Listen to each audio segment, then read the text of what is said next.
Hello प्यारे बच्चों, last class में हम लोगों ने एक्सरसाइज 5.6 के 6 क्वेश्चन स्टार्टिंग के डिस्कस कर लिए थे जो कि बेस्ड थे पैरामेट्रिक फॉर्म पर। आज की क्लास में हम पैरामेट्रिक फॉर्म पर ही बेस्ड क्वेश्चन नंबर 7 से आगे की बातें करेंगे और जिसमें सबसे पहला क्वेश्चन मैं आपको दिखा रहा हूँ जो कि पैरामेट्रिक फॉर्म पर बेस्ड है, question number 7। Okay, question number 7 क्या है? x equals to sine cube upon T under root cos 2t। ये x हमारा फंक्शन है t का और y हमारा फंक्शन है t का। ओके, बट हमें dy बाई डी एक्स निकालना है। तो ऑफ कोर्स ये कौन सी फॉर्म है? Parametric form.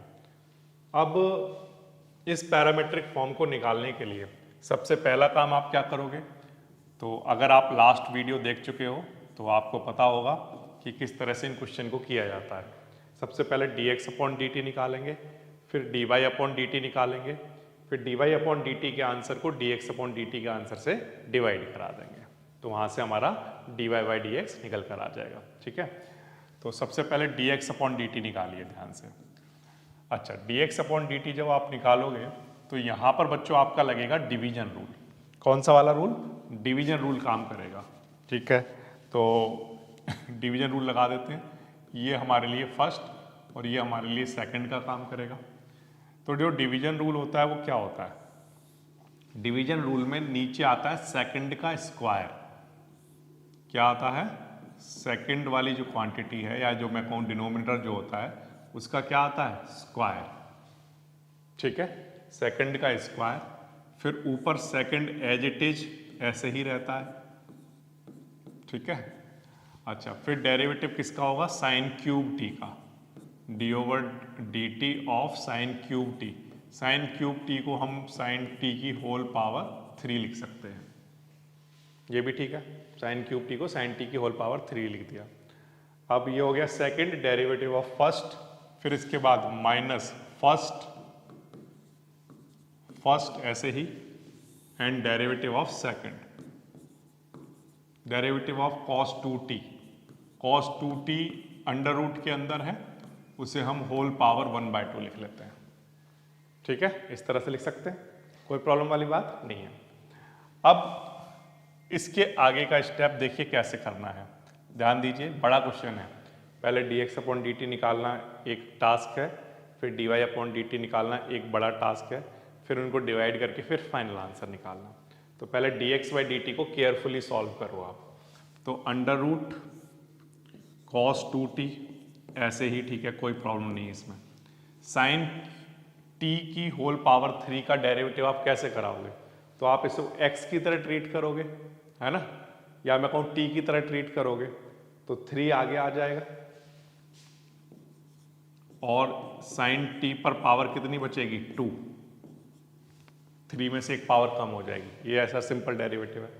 बट जो हमारा t की जगह आ रहा है उसका डेरिवेटिव फिर से होगा, तो साइन t का डेरिवेटिव कराओगे तो कितना आएगा? Cos t। चेन रूल लगा दिया।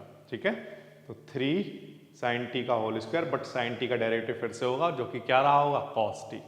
यहाँ तक कोई प्रॉब्लम नहीं। ठीक है, अब इसके बाद आगे देखिए, ध्यान दीजिए, माइनस साइन क्यूब t ऐसे ही, ठीक है, कोई प्रॉब्लम नहीं इसमें। अब cos 2t की होल पावर 1/2 है, इसका डेरिवेटिव कैसे कराएंगे?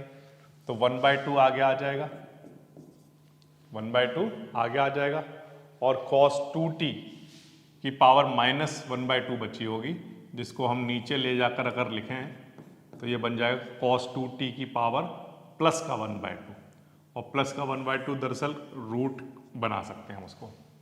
तो ये हमारा आंसर बनेगा, बिल्कुल सिंपल सा है भाई। x की पावर 1/2 का डेरिवेटिव क्या होता है? 1/2 रूट x, यही होता है। रूट x का डेरिवेटिव क्या होता है? 1/2 रूट x। तो ये वही फॉर्मूला लगा दिया मैंने। बट ये x की जगह तो cos 2t आ रहा है, तो इसका दोबारा से करना पड़ेगा। तो cos 2t का दोबारा कराओगे तो कितना आएगा? माइनस का साइन 2t, और 2t का फिर से होगा तो क्या आ जाएगा? 2। वो 2 मैं यहाँ पर लिख देता हूँ आगे, माइनस का 2।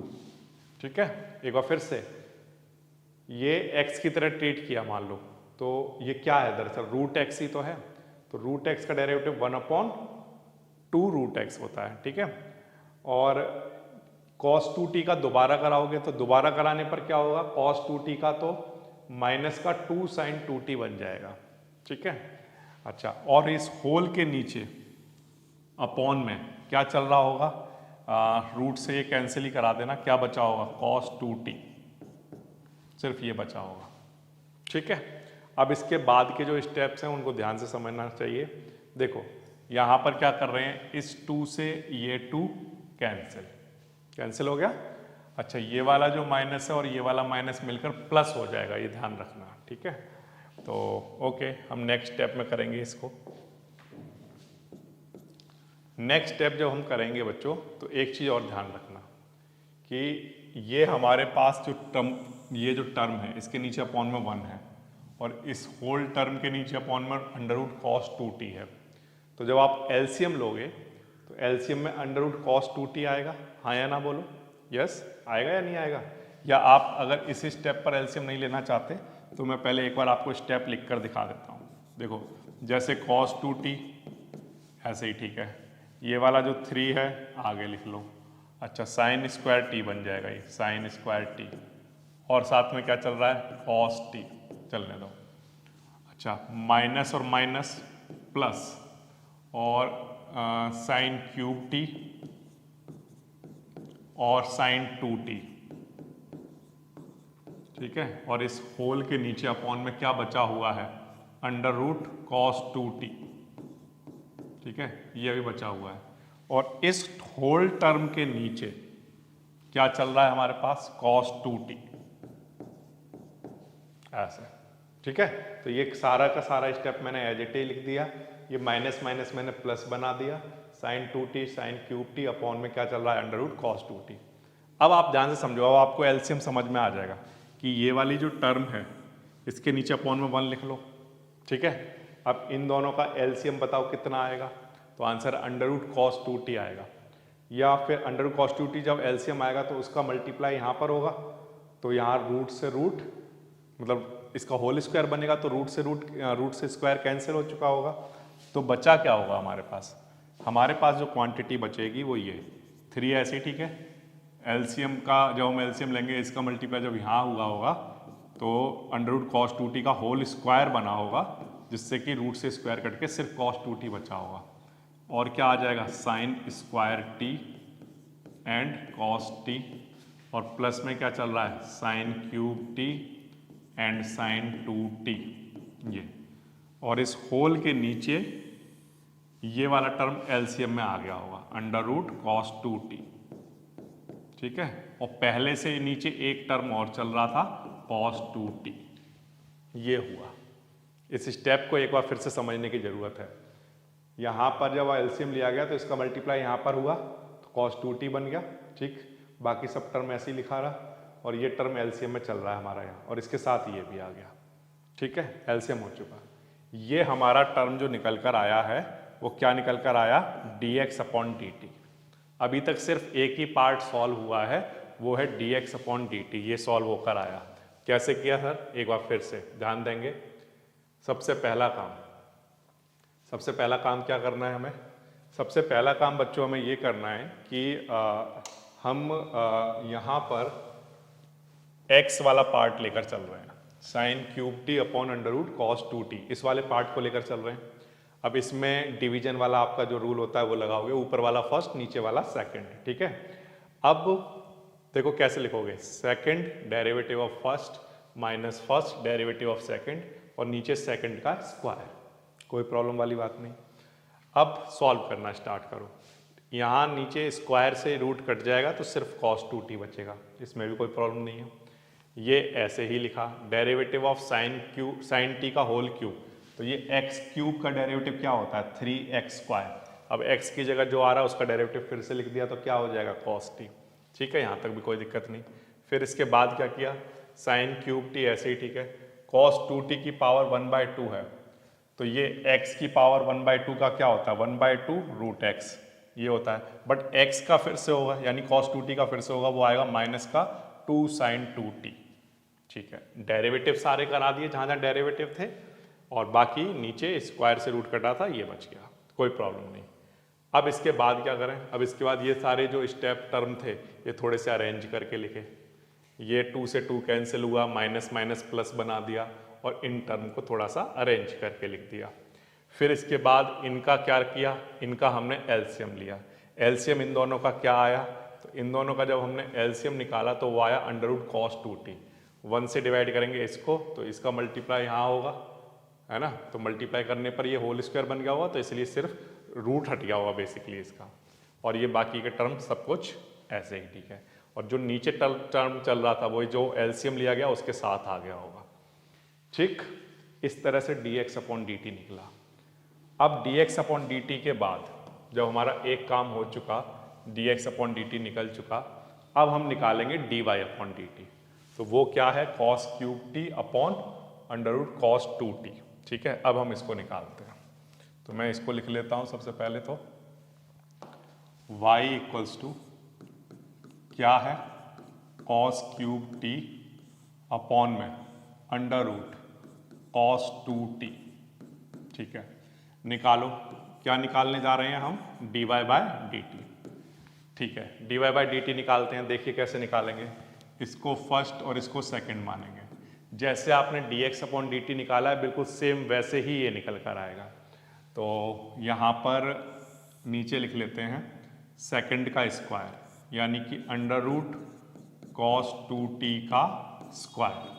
ठीक है, इसमें कोई प्रॉब्लम नहीं, सेकंड का स्क्वायर हो गया। अब यहाँ पर आएगा सेकंड एज इट इज। ठीक है, second as it is, derivative of first, यानी कि डेरिवेटिव ऑफ cos t का होल क्यूब। ठीक है, फिर माइनस फर्स्ट ऐसे ही, फर्स्ट ऐसे ही, and derivative of second, second का मतलब अंडर रूट cos 2t का derivative, under root cos 2t का डेरिवेटिव।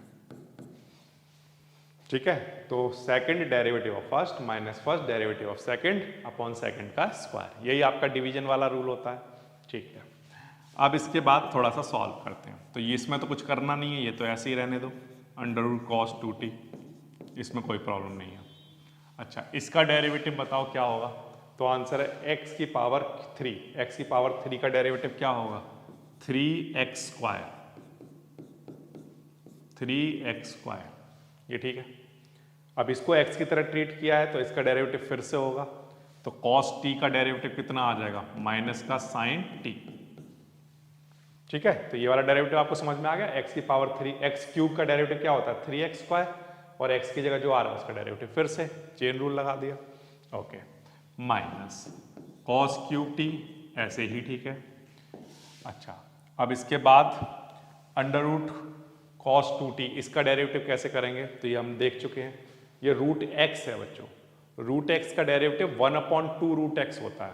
तो यहाँ पर इसी x की तरह ट्रीट कर लो, अंदर जो कुछ लिखा है, तो इसका डेरिवेटिव होगा 1/2 रूट x।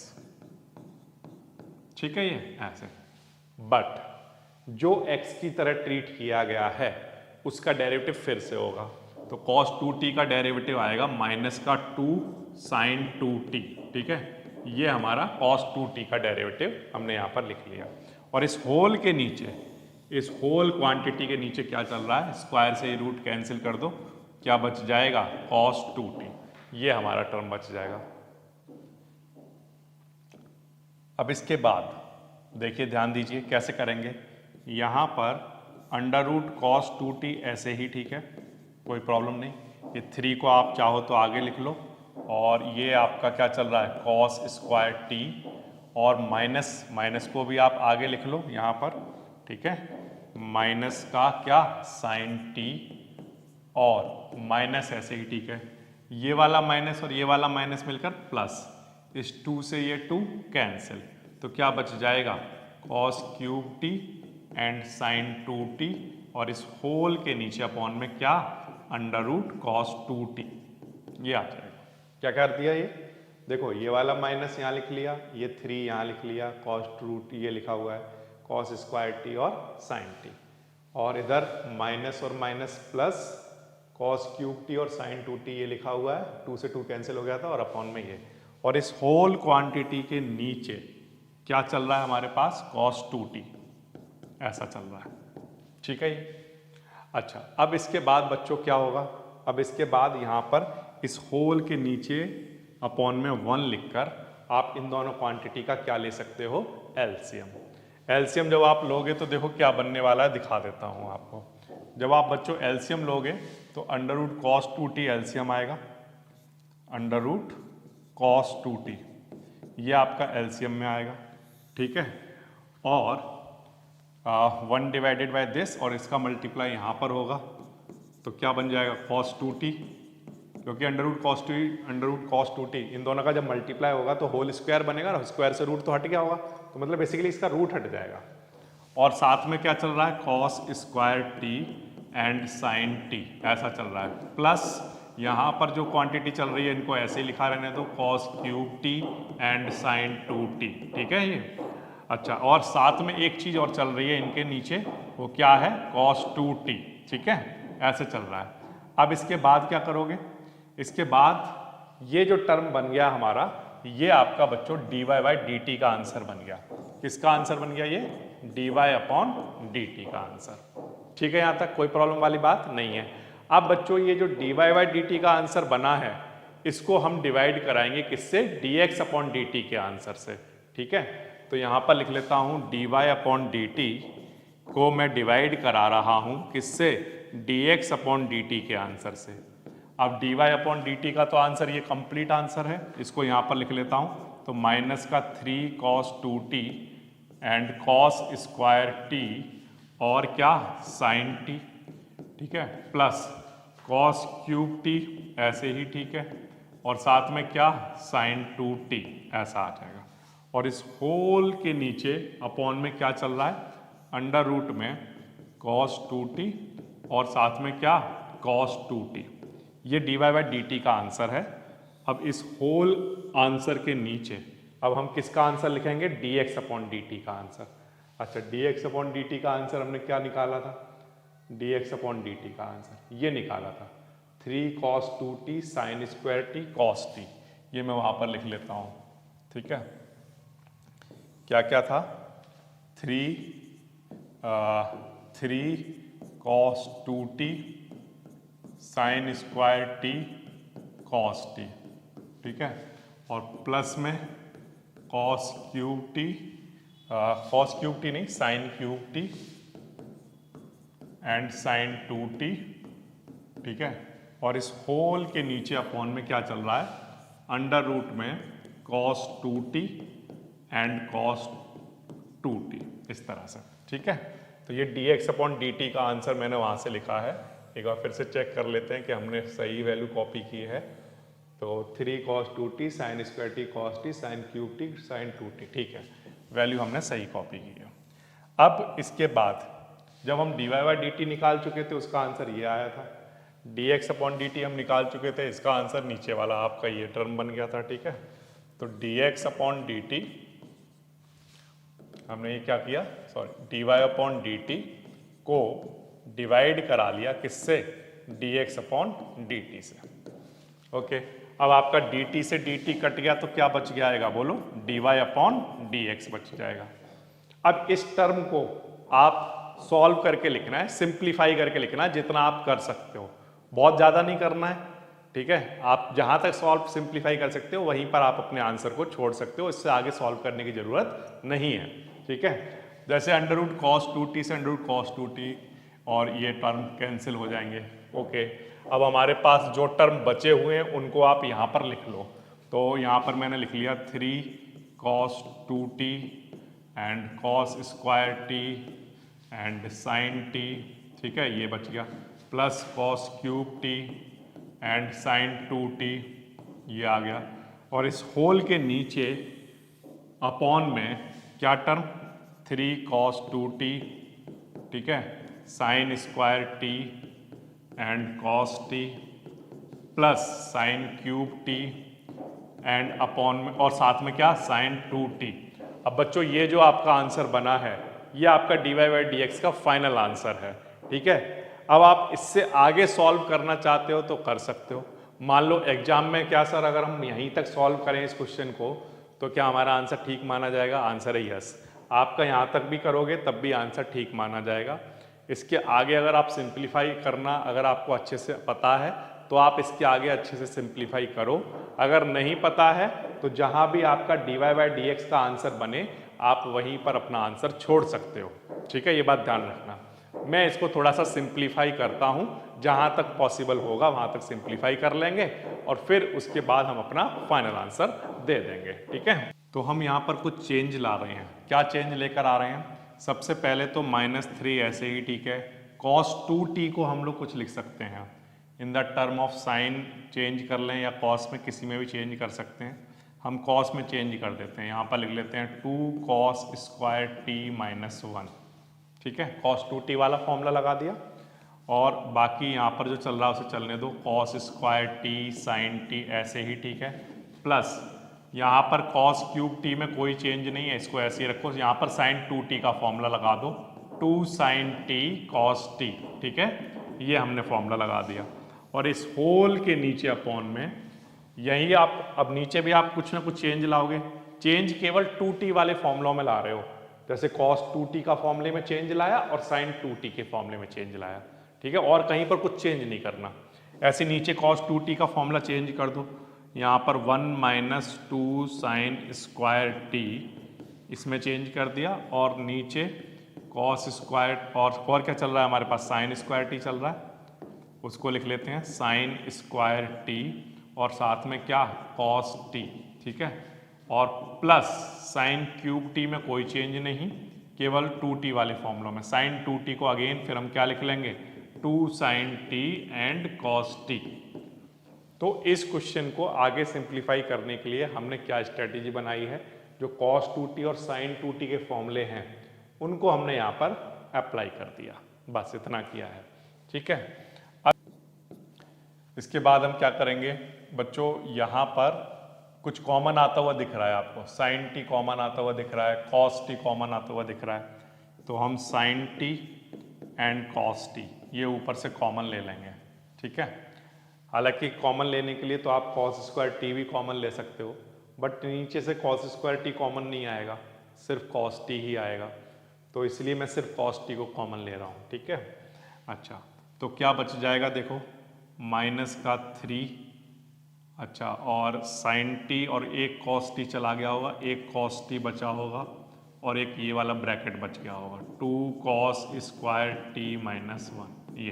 ठीक है, प्लस यहाँ से एक cos t चला गया, एक sin t चला गया, तो क्या बच गया होगा, 2 cos क्यूब t ये बच गया होगा।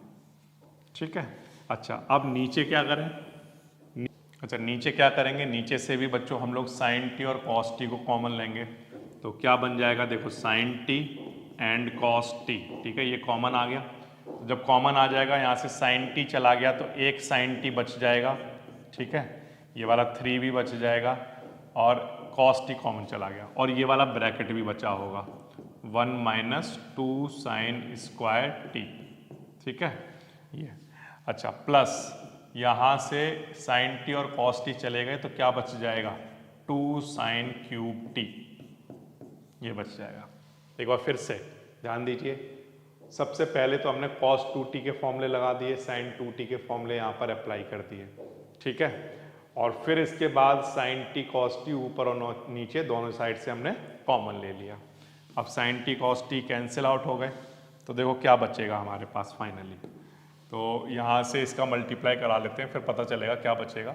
-3 cos t का मल्टीप्लाई यहाँ पर कराओगे तो कितना आएगा, -6 cos क्यूब t ये बनेगा, और -3 cos t का मल्टीप्लाई यहाँ पर कराओगे तो प्लस का 3 cos t बन जाएगा। ठीक है, और प्लस में क्या चल रहा है, 2 cos क्यूब t ऐसा चल रहा है, चलने दो उसको, कोई प्रॉब्लम वाली बात नहीं है उसमें।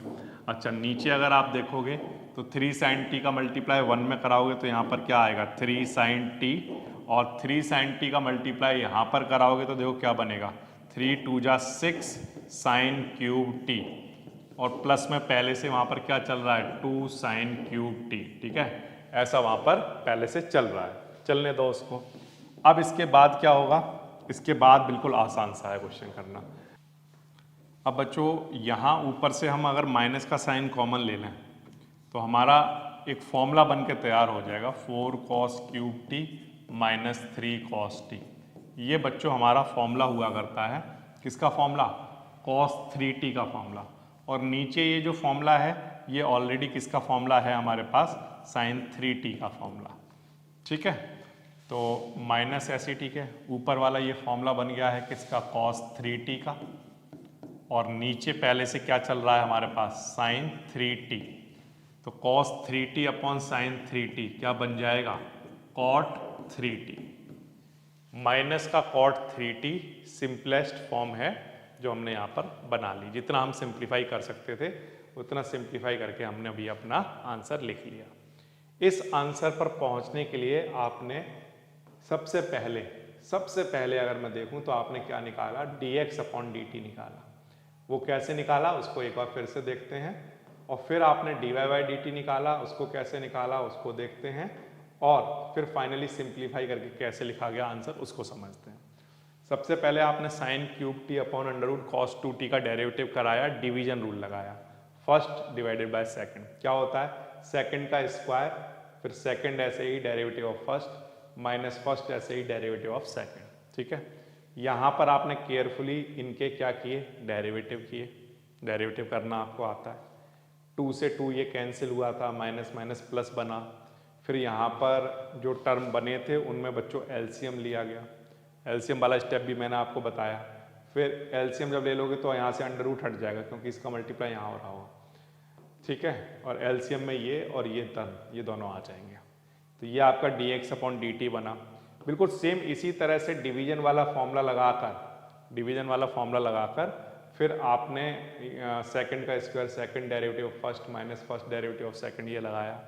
फिर इसके बाद केयरफुली यहाँ पर आपको डेरिवेटिव करना है एज इट इज जैसे आपने फर्स्ट पार्ट में किया था, dx अपॉन dt में किया था।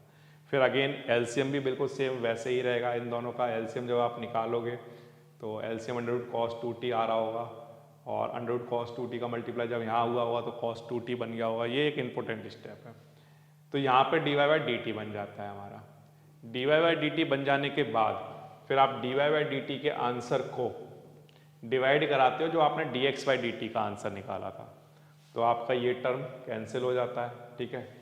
अब आपके पास जो बच जाता है तो वो मैंने कहा कि यही आपका फाइनल आंसर बन चुका।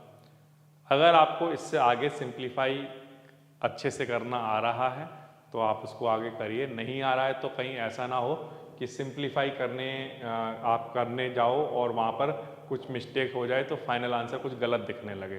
तो अगर आपको यहीं तक आ रहा है तो यही आपका dy बाई dx का आंसर है। और अगर आप इसके आगे सिंप्लीफाई करना चाहते हो तो फिर क्या स्ट्रेटेजी बनाओगे, तो स्ट्रेटेजी हमने ये बनाई है कि क्योंकि यहाँ पर cos क्यूब t दिखाई दे रहा है ऊपर और नीचे साइन 3t दिखाई दे रहा है, साइन क्यूब t दिखाई दे रहा है, तो cos क्यूब t और साइन क्यूब t जब हमें दिखाई दिए तो हमने ये स्ट्रेटेजी बनाई कि यहाँ पर कहीं ना कहीं cos 3t के फॉर्मूले बन सकते हैं, क्योंकि cos क्यूब t का फॉर्मूला cos 3t के फॉर्मूले में ही आता है। cos क्यूब t कहाँ पर आता है, cos 3t के फॉर्मूले में। तो इसीलिए जब हमने cos 2t को कन्वर्ट किया तो cos के फॉर्मूले में ही कन्वर्ट किया। भाई cos 2t तो यहाँ पर साइन, यहाँ पर ऊपर cos नीचे साइन का फॉर्मूला क्यों लगाया, हमें कैसे पता चलेगा कि ऊपर cos नीचे साइन का फॉर्मूला लगाना है।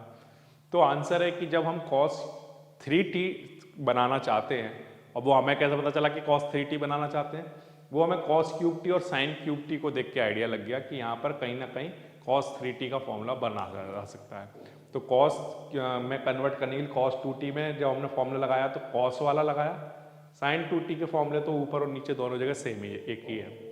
और नीचे जब हमने cos 2t का फॉर्मूला लगाया तो साइन का फॉर्मूला लगाया, क्योंकि साइन क्यूब t के साथ हमें साइन की पावर कहीं ना कहीं साइन क्यूब t और साइन t के टर्म में ही चाहिए होंगी। तो इसलिए हमने cos dt का फॉर्मूला किसके टर्म में लगाया, साइन के टर्म में।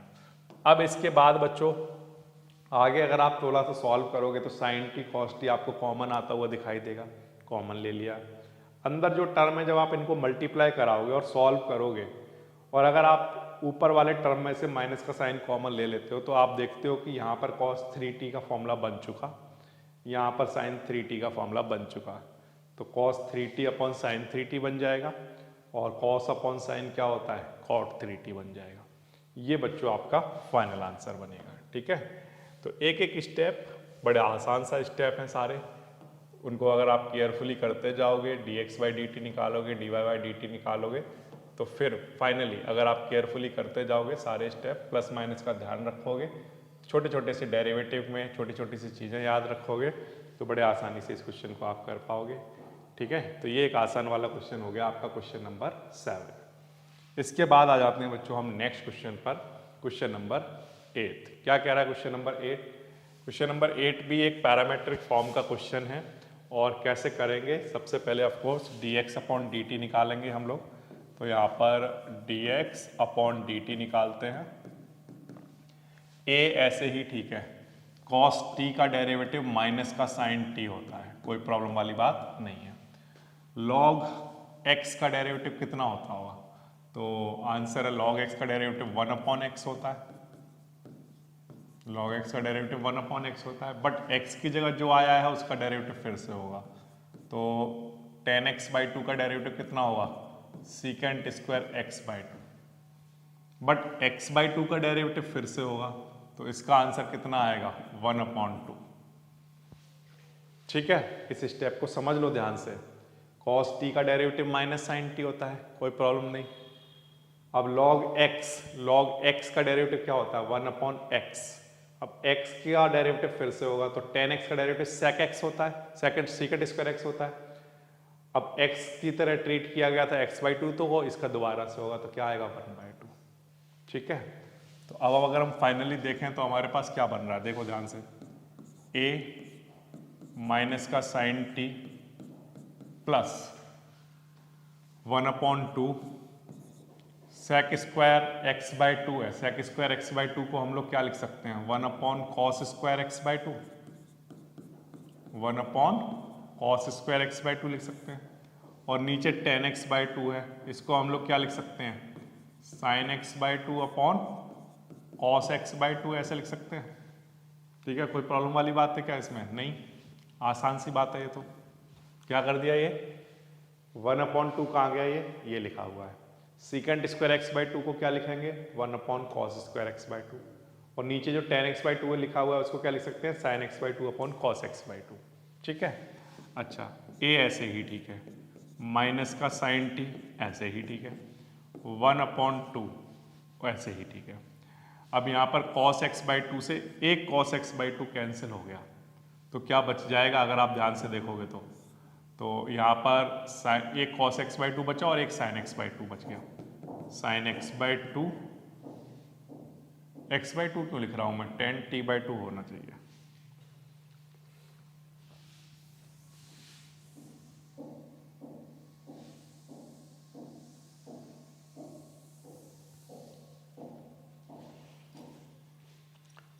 ओके, तो सबसे पहले तो बच्चों हम लोग करेंगे dx upon dt। dx upon dt निकालिए, तो a ऐसे ही ठीक है, ये तो कांस्टेंट है। cos t का डेरिवेटिव बताइए कितना होता है? तो आंसर है माइनस का साइन t, ये आ जाएगा। प्लस log t का डेरिवेटिव कितना होगा? 1 अपॉन t। कितना होगा? 1 अपॉन t, यही होगा। log t का डेरिवेटिव 1 अपॉन t। अब जो t की जगह आया है उसका फिर से डेरिवेटिव, तो tan t बाई 2 का tan t का डेरिवेटिव क्या होता है? Secant square t। But t की जगह तो t बाई 2 आ रहा है, तो t बाई 2 का फिर से होगा कितना? 1 अपॉन 2। ये क्या कर दिया? देखो log x का डेरिवेटिव कितना होता है? 1 अपॉन x। अब जो x की जगह आया है उसका डेरिवेटिव फिर से, तो tan x का क्या होता है? Secant square x। But x की जगह जो आया है उसका फिर से, ये चेन रूल लगाया सिंपल सा। ठीक है, अब इसके बाद क्या करेंगे देखिए ध्यान दीजिए। तो a ऐसे ही ठीक है, माइनस का साइन t ऐसे ही ठीक है, प्लस 1 अपॉन 2, ये वाला जो 1 अपॉन 2 है वो यहाँ लिख लेता हूँ। Secant square x t by 2 को हम लोग क्या लिख सकते हैं? तो आंसर है, इसको हम लिख सकते हैं 1 upon cos square t by 2। क्या लिख सकते हैं? 1 upon cos square t by 2। और नीचे क्या चल रहा है? tan t by 2। तो tan t बाई 2 को हम लोग लिख सकते हैं sin t by 2 upon cos t by 2, ये लिख सकते हैं। ये क्या कर दिया? देखो 1 अपॉन 2 ऐसे ही ठीक है, sec स्क्वायर t बाई 2 को क्या लिख सकते हैं? 1 upon cos square t by 2। और tan t बाई 2 को क्या लिख सकते हैं? sin t by 2 upon cos t by 2। ठीक है ये। अब इसके बाद बच्चों a ऐसे ही ठीक है, माइनस का sin t ऐसे ही ठीक है, प्लस का 1 अपॉन 2 ऐसे ही ठीक है, cos t/2 से एक cos t/2 कट जाएगा, तो क्या बचा होगा बच्चों, ध्यान से देखो अगर आप, तो यहाँ पर एक तो sin t/2 और एक cos t/2, ये बच गया होगा, sin t/2 and cos t/2, ये बच जाएगा। ये क्या कर दिया, एक बार फिर से समझो, 1/2 ऐसे ही ठीक है, cos t/2 से एक cos t/2 कट गया, तो एक cos t/2 बच गया और ये वाला sin t भी इसी के साथ आ जाएगा, ठीक है, sin t/2। अब ध्यान से देखना बच्चों, तो a ऐसे ही ठीक है, माइनस का sin t ऐसे ही ठीक है, प्लस 1/, अब आप देखो यहाँ पर एक फॉर्मूला बन के तैयार हो गया, 2 sin t/2 cos t/2 को हम लोग क्या कहते हैं, बताइए बताइए फटाफट से, 2 sin t/2 cos t/2 को हम लोग कहते हैं sin t, क्या कहते हैं बच्चों, sin t कहते हैं। ये हमारा फॉर्मूला है ना, अगर कहीं पर sin t लिखा होता तो उसका फॉर्मूला क्या होता, 2 sin t/2 cos t/2, sin 2t वाले जो फॉर्मूले हैं, या हम कहें हाफ एंगल वाले जो फॉर्मूले हैं, sin x का फॉर्मूला यही तो होता है, 2 sin x/2 cos x/2, तो वहीं से हमने sin t लिख दिया। अब बच्चों इसके आगे थोड़ा सा और सॉल्व किया जा सकता है, वो कैसे सॉल्व करोगे, देखो एलसीएम ले लो, एलसीएम बताओ क्या आएगा, एलसीएम आएगा sin t, एलसीएम क्या आ गया, sin t, तो sin t का मल्टीप्लाई यहाँ पर आएगा तो माइनस का sin स्क्वायर t बनेगा, और प्लस में क्या चल रहा है, 1 चल रहा है, कोई प्रॉब्लम वाली बात इसमें नहीं है। अब a ऐसे ही ठीक है, 1 माइनस साइन स्क्वायर टी को आप लोग क्या कहते हो बताओ सभी बच्चे, कॉस स्क्वायर टी कहते हो, और अपॉन में क्या, साइन टी। ये बच्चों आपका किसका आंसर आ चुका है, dx/dt का आंसर निकल कर आ गया, ठीक है, किसका आंसर आ गया, ये dx/dt का, थोड़ा सा सिंप्लीफाई करके हमने निकाला और ये हमारा आंसर बन जाएगा यहाँ पर। अब हमारे पास जो y वाला टर्म लिखा हुआ है उसमें हम dy/dt निकाल सकते हैं, तो वो क्या बनेगा, आप ध्यान से देखो तो dy/dt, a ऐसे ही ठीक है, और sin t का डेरिवेटिव क्या होता है, cos t, sin t का डेरिवेटिव क्या होता है, cos t, तो वो तो फटाफट से निकल गया क्योंकि छोटा सा ही था। ये वाला जो पार्ट था ये थोड़ा सा बड़ा था, इसको हमने यहाँ पर निकाल कर रख लिया।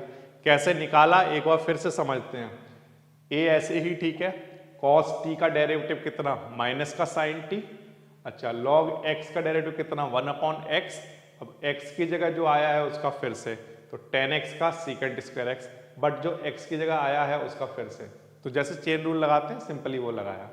फिर यहाँ पर आकर हमने इसको यहीं पर नहीं छोड़ दिया, हमने पहले सिंप्लीफाई कर लिया, sin t ऐसे ही लिखा, यहाँ पर 1/2 ये ऐसे ही लिखा, sec स्क्वायर t को 1/cos स्क्वायर t/2 लिख लिया, ठीक है, tan t/2 को sin t/2/cos t/2 लिख लिया, एक cos से एक cos काट दिया तो नीचे 2 चल रहा है, sin t/2 चल रहा है और एक cos t/2 चल रहा है, और ये वाली जो क्वांटिटी है ये मिलकर बच्चों हमारे पास फॉर्मूला बन गया 2 sin t/2 cos t/2, किसका फॉर्मूला होता है ये, sin t का।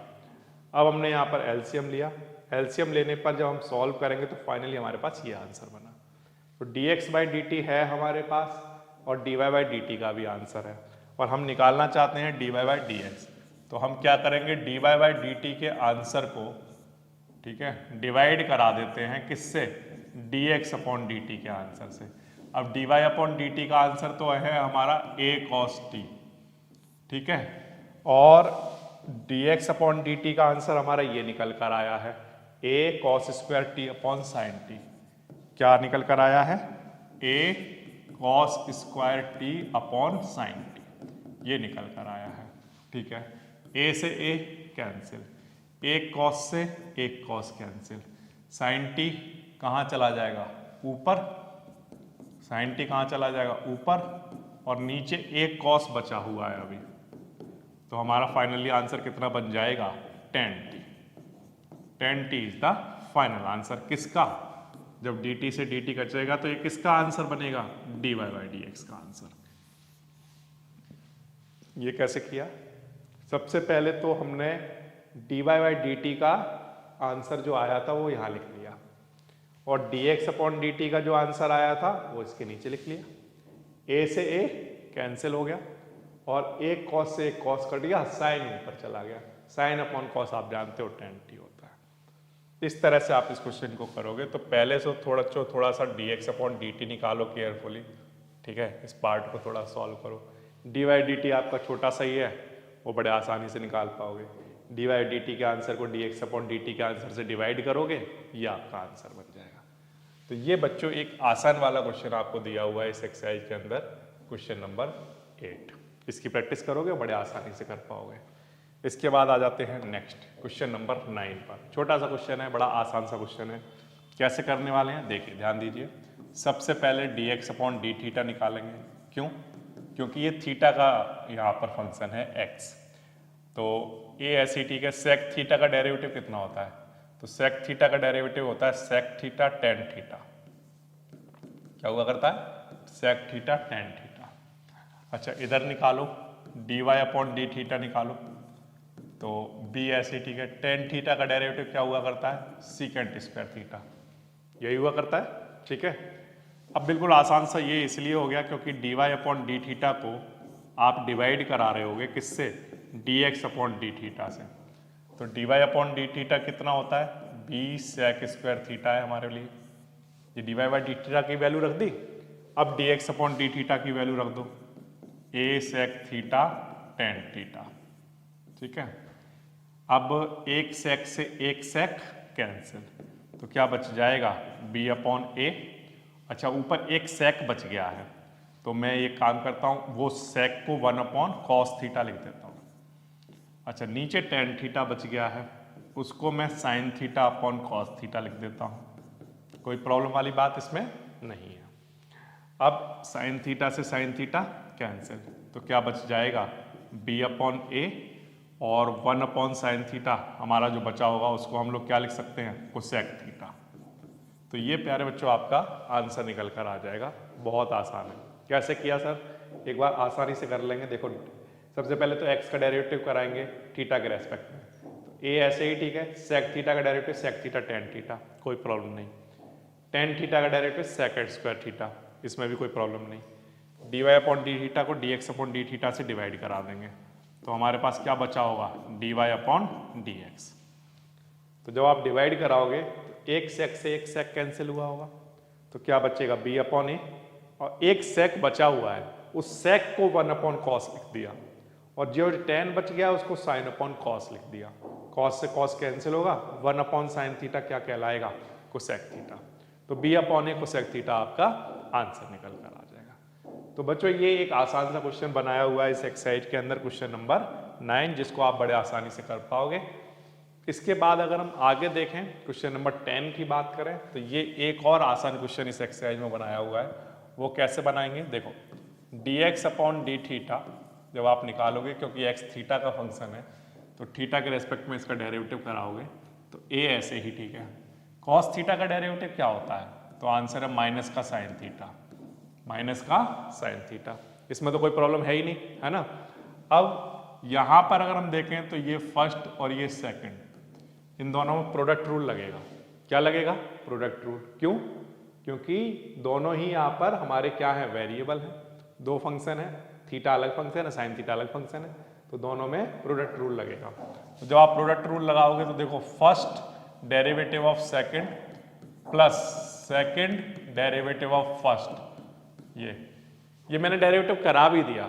मतलब देखो, थीटा ऐसे ही, फर्स्ट ऐसे ही, साइन थीटा का डेरिवेटिव कितना आएगा? कॉस थीटा, वो मैंने डायरेक्ट लिख दिया।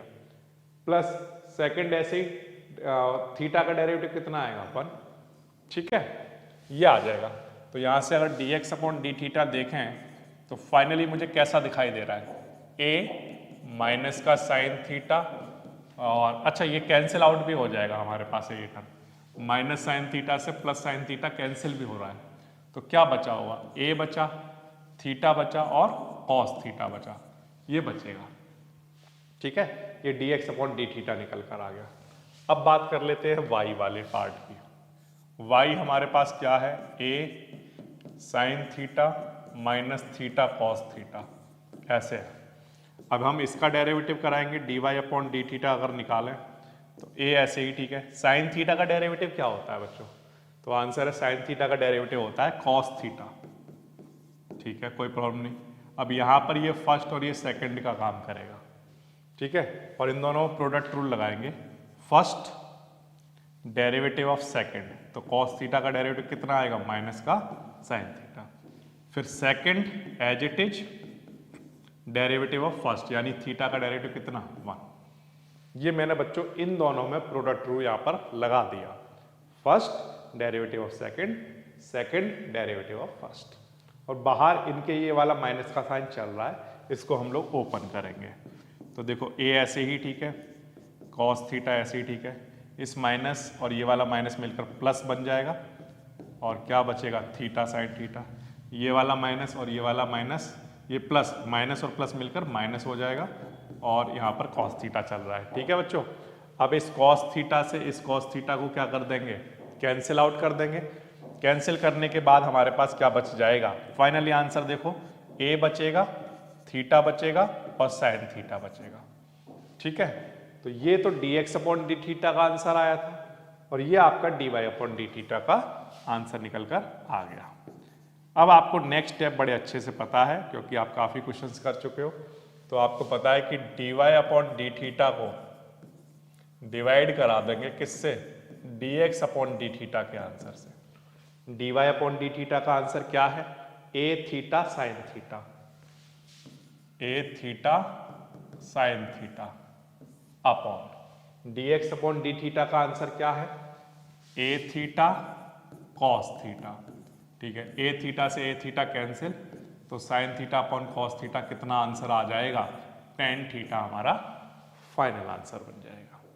ये कैसे किया, देखिए सबसे पहले तो हमारे पास x दे रखा है थीटा का फंक्शन, तो x का थीटा के रेस्पेक्ट में डेरिवेटिव कराओ, a ऐसे ही कॉस थीटा का माइनस साइन थीटा, यहाँ पर प्रोडक्ट रूल लगेगा क्योंकि थीटा दो फंक्शन दिए हुए हैं फर्स्ट एंड सेकंड, तो first derivative of second plus second derivative of first, थोड़ा सा सिंप्लीफाई करोगे आंसर आ जाएगा।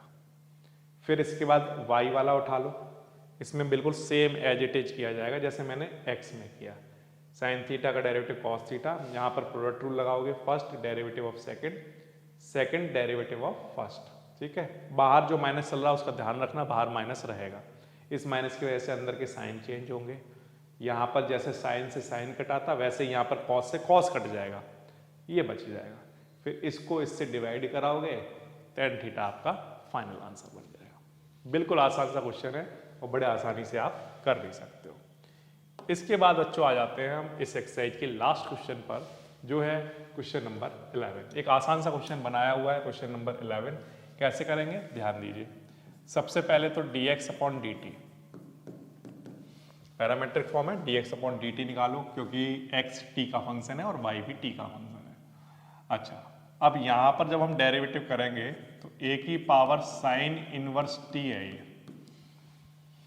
क्या है, a की पावर साइन इनवर्स t है, इसकी होल पावर 1/2 है ये।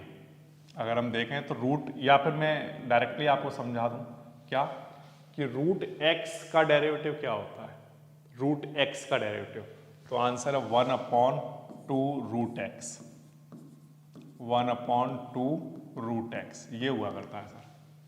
ठीक है, जो x की जगह आएगा उसका डेरिवेटिव फिर से, तो अब x की जगह ये था, तो a की पावर x का डेरिवेटिव क्या होता है, तो आंसर है a की पावर x, a की power x log a। a की पावर x का डेरिवेटिव क्या होता है बोलो, a की power x log a। But x की जगह तो सर यहाँ पर साइन इनवर्स t लिखा हुआ है, तो इसका फिर से होगा, तो क्या आंसर आएगा 1/√1 माइनस टी स्क्वायर, ये साइन इनवर्स t का डेरिवेटिव। ये क्या कर दिया, एक बार फिर से, ये हमारा रूट x है, रूट x का डेरिवेटिव 1/2 रूट x। ठीक है, अब जो x की जगह आया उसका फिर से, तो a की पावर x है ना ये, तो a की power x log a, but x की जगह जो आया है उसका फिर से, तो साइन इनवर्स t का डेरिवेटिव 1/√1 माइनस टी स्क्वायर। ये हमारा डेरिवेटिव बना किस पार्ट का, dx अपॉन dt का।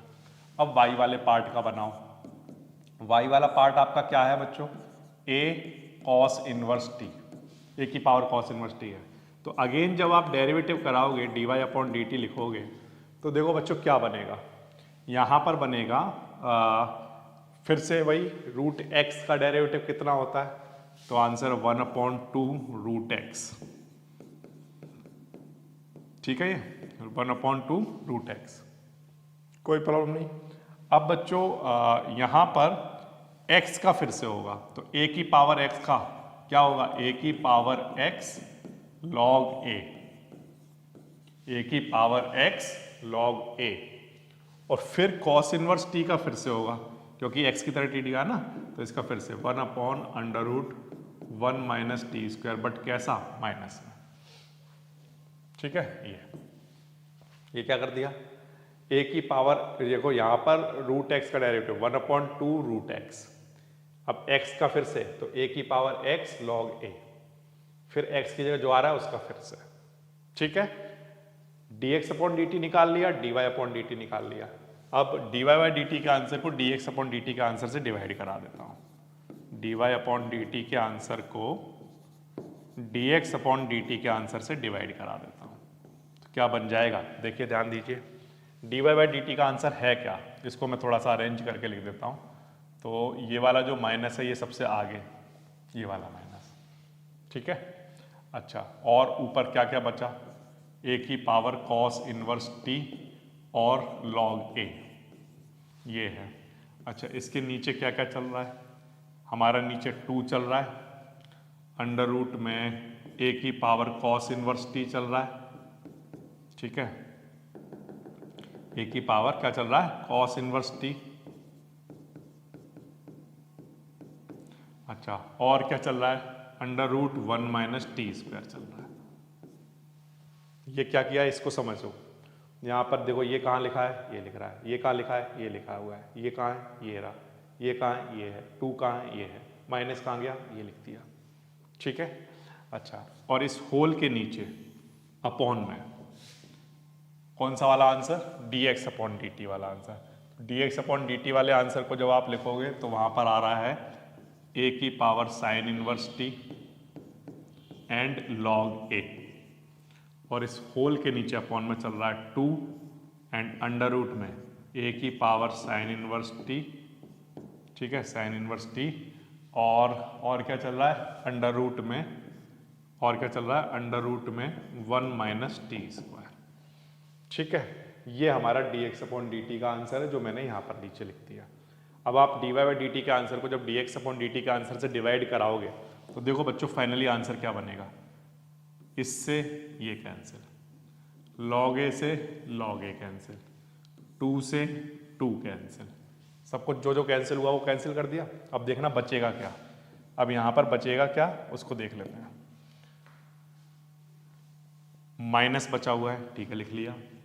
यहाँ पर ए की पावर कॉस इनवर्स टी है ना, इसकी पावर यहाँ पर कितनी है, 1, और यहाँ पर पावर कितनी है, 1/2। ये 1/2 पावर ऊपर से जाकर अगर माइनस करा दूँ तो कितनी बचेगी, 1/2। तो इसलिए मैंने यहाँ पर लिख लिया ए कॉस इनवर्स टी, ए की पावर कॉस इनवर्स टी की पावर कितनी बचेगी, 1/2 अपॉन।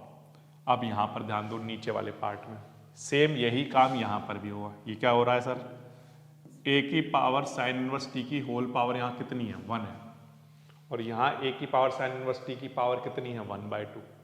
तो 1/2 ऊपर जाएगा तो 1 में से माइनस होगा, तो 1 माइनस 1/2 कितना बचेगा, 1/2। तो इसका मतलब ए की पावर साइन इनवर्स टी की होल पावर कितनी बन जाएगी, 1/2। ये क्या कर दिया, देखो समझ, इसको समझा दो। ए की पावर साइन इनवर्स टी है ना, और नीचे चल रहा है अंडर रूट ए की पावर साइन इनवर्स टी, तो ए की पावर साइन इनवर्स टी की होल पावर यहाँ तो 1/2 लिखी जा सकती है ना, अंडर रूट का मतलब यही तो हो गया, और यहाँ पर पावर कितनी है, 1 है, तो ये बेस सेम है तो पावर उधर माइनस में जाएगी, तो ए की पावर साइन इनवर्स टी की 1 में से माइनस हो जाएगी, है ना, तो हाफ पावर ही तो बचेगी, वही मैंने यहाँ लिख दिया है। अब इसके बाद अगर आप ध्यान से देखो तो माइनस ऐसे ही ठीक है, इस टर्म को हम ऐसे लिख सकते हैं, कैसे लिख सकते हैं, ए की पावर कॉस इनवर्स टी का रूट अपॉन ए की पावर साइन इनवर्स टी का रूट इक्वल्स टू माइनस ऐसे ही ठीक है।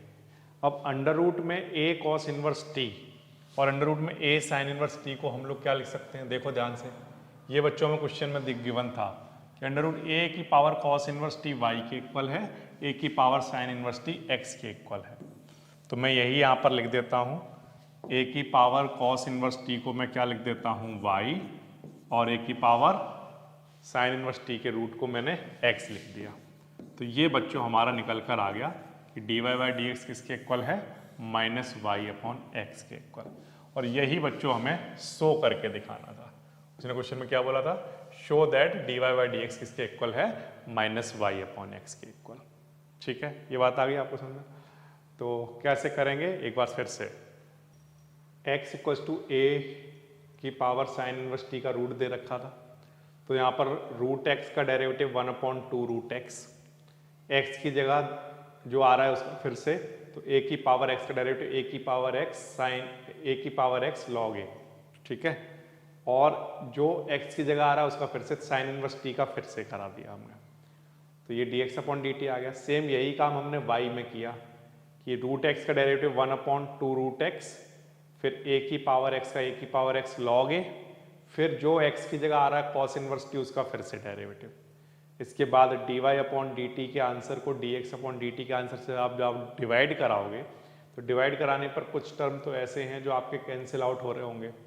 कैंसिल आउट होने के बाद कुछ टर्म ऐसे होंगे, जैसे एग्जाम्पल के लिए ये बच जाएगा, ये बच जाएगा, बट रूट से ये रूट टाइम कैंसिल हो जाएगा, और यहाँ पर भी ये रूट से ये रूट टाइम कैंसिल हो जाएगा, ये बच जाएगा हमारे पास फाइनली। और इसमें से इस टर्म को हमने क्वेश्चन में y कहा था, क्वेश्चन में दिया हुआ था, और इसको x। तो इस तरह से प्रूफ हो जाएगा कि dy अपॉन डी एक्स किसके इक्वल है, माइनस वाई अपॉन एक्स के इक्वल। तो ये बच्चों आपका क्वेश्चन नंबर हो गया 11, और ये एक्सरसाइज आपकी यहाँ पर कंप्लीट हो जाती है। तो पैरामेट्रिक फॉर्म को बच्चों आप लोग करोगे, बड़े आसानी से इसके क्वेश्चंस आप बना सकते हो। तो एक्सरसाइज 5.6 को आप कवर करो। इसके बाद हम नेक्स्ट एक्सरसाइज को करेंगे, एक्सरसाइज 5.7, जो कि है सेकंड ऑर्डर डेरिवेटिव पर बेस्ड। वीडियो अगर पसंद आई हो तो वीडियो पर लाइक, और चैनल के मोटिवेशन के लिए चैनल को सब्सक्राइब जरूर करें। जय हिंद, जय भारत।